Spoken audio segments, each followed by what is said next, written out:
pagi pemirsa, kembali lagi bersama saya di Kampus Newsroom, belajar serius dikemas ala berita bersama Zikra Aulia Fani.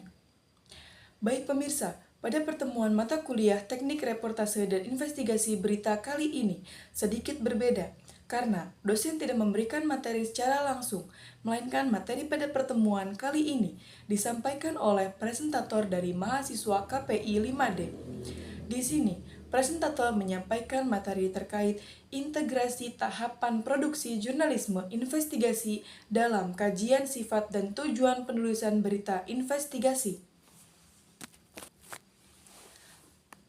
Baik pemirsa, karakter jurnalisme investigasi di Indonesia.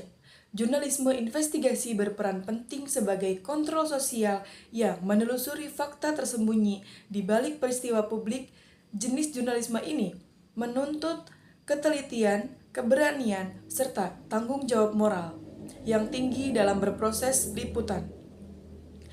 Berfungsi sebagai kontrol publik terhadap kekuasaan dan kebijakan, berdasarkan integritas moral, keberanian etis, dan kepentingan publik, menekankan akurasi, objektivitas, serta tanggung jawab sosial.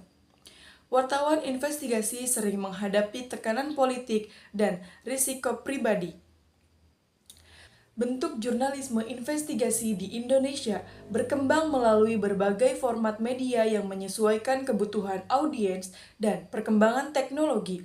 Cetak konvensional, laporan analitis mendalam berbasis data dan dokumen. Visual televisi menonjolkan kekuatan gambar dan narasi langsung. Digital interaktif menggabungkan teks, grafik, dan data terbuka.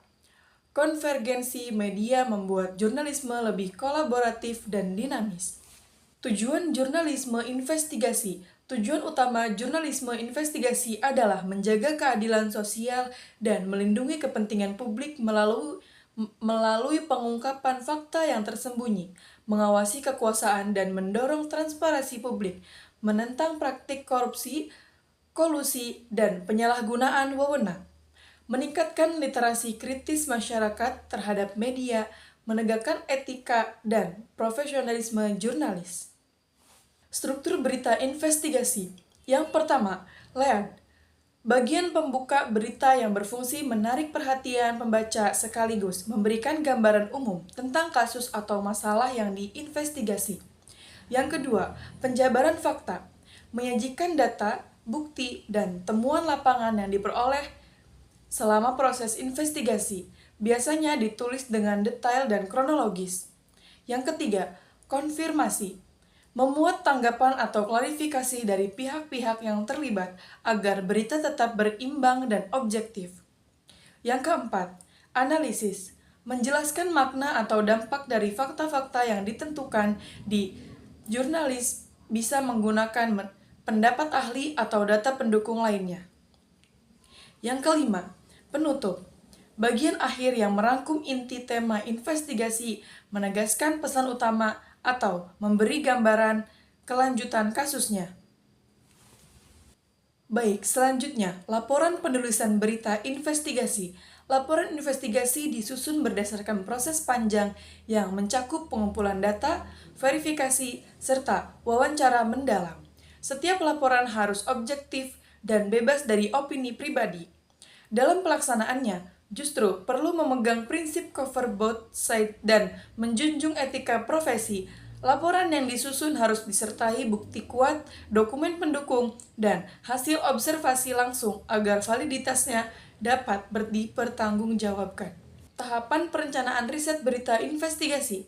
Yang pertama, praproduksi. Yang kedua, produksi. Yang ketiga, pasca produksi.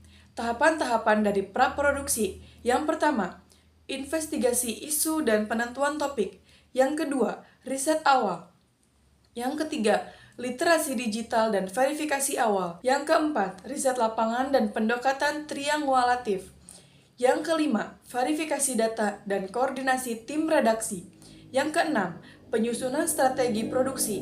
Yang ketujuh, persiapan keamanan jurnalis dan narasumber. Yang kedelapan, briefing akhir. Tahapan-tahapan dalam produksi. Yang pertama, peliputan lapangan field reporting. Yang kedua, verifikasi data dan pengujian informasi.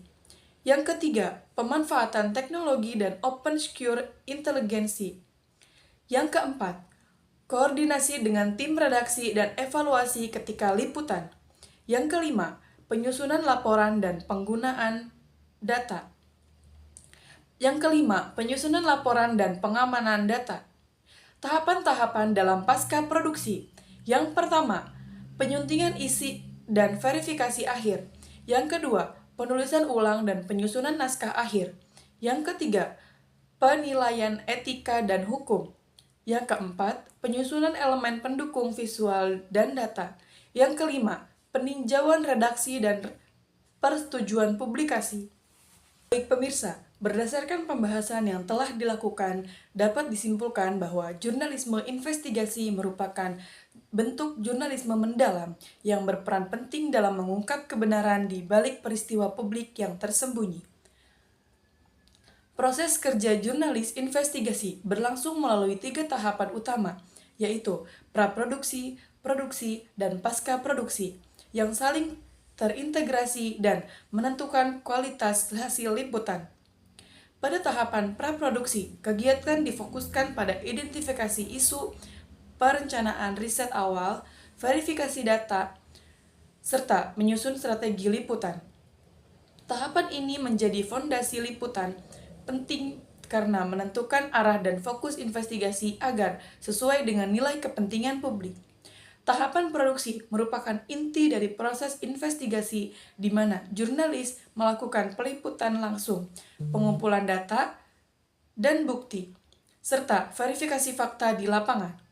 Profesionalisme, ketelitian, dan integritas menjadi aspek utama agar laporan yang dihasilkan faktual, objektif, dan etis. Selanjutnya, tahapan pasca produksi menjadi fase penyuntingan, pemeriksaan akhir, dan evaluasi etika. Sebelum berita dipublikasikan, proses ini memastikan bahwa seluruh data yang disajikan telah diverifikasi bebas dari kesalahan dan tidak melanggar kode etik jurnalistik.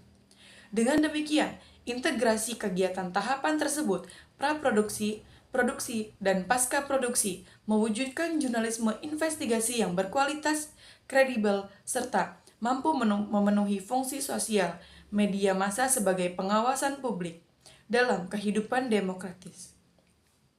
Baik pemirsa, mungkin hanya itu yang dapat saya sampaikan pada pertemuan kali ini. Sampai jumpa di pertemuan berikutnya.